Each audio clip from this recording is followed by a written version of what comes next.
चंद्रशेखर आजाद की दहाड़ ने किया योगी को भी हैरान। केतन केस में गरमाई अब सियासत, किसकी आएगी आफत, उठने लगे सियासी गलियारों में सवाल। यूपी से लेकर उत्तराखंड तक हड़कंप। केतन केस को लेकर चंद्रशेखर का बड़ा ऐलान। पुलिस बैरिकेड के सामने दिखे आक्रामक तेवर। फटी शर्ट की तस्वीरों ने सोशल मीडिया पर खींचा सबका ध्यान। हरिद्वार में घंटों चला हाई वोल्टेज ड्रामा। देखता हूं रोकने की हिम्मत किसमें है। चंद्रशेखर के इस बयान के बाद बढ़ गया सियासी पारा। पुलिस और समर्थकों के बीच धक्का मुक्की। आखिर क्यों बीच रास्ते रोकना पड़ा काफिला। 100 सुनार की तो एक लुहार की। ये बात चंद्रशेखर आजाद के लिए कही जाए तो गलत नहीं होगी, क्योंकि नगीना सांसद चंद्रशेखर आजाद ने ऐसी दहाड़ लगाई है जिसने योगी सरकार के खेमे में भी हलचल को पैदा कर दिया।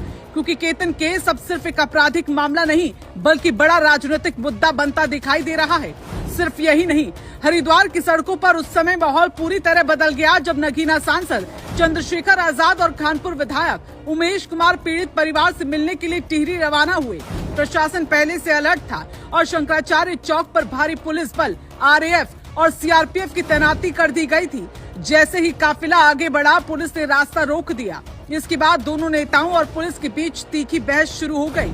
समर्थकों ने नारे लगाए, धक्का मुक्की हुई और देखते ही देखते पूरा इलाका छावनी में बदल गया। इस दौरान चंद्रशेखर की शर्ट फट गई, जिसकी तस्वीरें कुछ ही देर में सोशल मीडिया पर वायरल हो गई और पूरे घटनाक्रम ने नई राजनीतिक बहस छेड़ दी।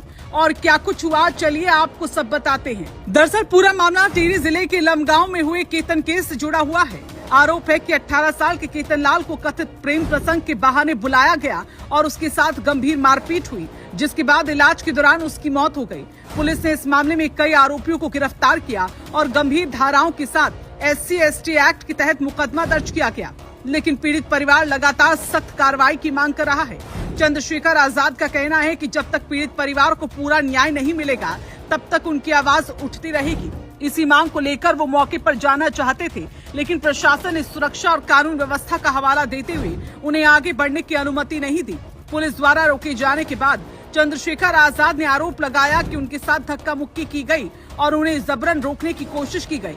वहीं पुलिस अधिकारियों का कहना था कि उनका उद्देश्य केवल कानून व्यवस्था बनाए रखना था। काफी देर तक बातचीत का दौर चलता रहा।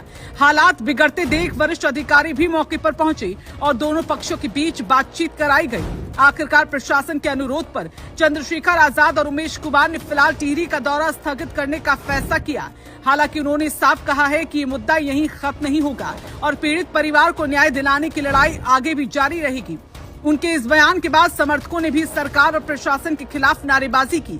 इस पूरे घटनाक्रम के बाद राजनीतिक बयानबाजी भी तेज हो गई है। सोशल मीडिया पर चंद्रशेखर आजाद की तस्वीरें तेजी से शेयर की जाने लगी। समर्थकों ने इसे न्याय की लड़ाई बताया, जबकि कई लोगों ने कानून व्यवस्था बनाए रखने के लिए प्रशासन के कदम का समर्थन भी किया। केतन केस में पुलिस की कार्रवाई जारी है। 4 आरोपी जेल भेजे जा चुके हैं। SC/ST एक्ट में दर्ज हुआ है मुकदमा और पीड़ित परिवार की न्याय की मांग है। वहीं राजनीतिक बयानबाजी भी तेज हो गई है। अब सवाल यही है कि क्या केतन केस की जांच आने वाले दिनों में कोई नया मोड़ लेगी? क्या पीड़ित परिवार की सभी मांगों पर प्रशासन कार्रवाई करेगा? क्या चंद्रशेखर आजाद दोबारा टिहरी जाने की कोशिश करेंगे? फिलहाल इतना तय है कि हरिद्वार में पुलिस और नेताओं के बीच हुई टकराव वाली घटना पूरे देश में चर्चा का विषय बन चुकी है।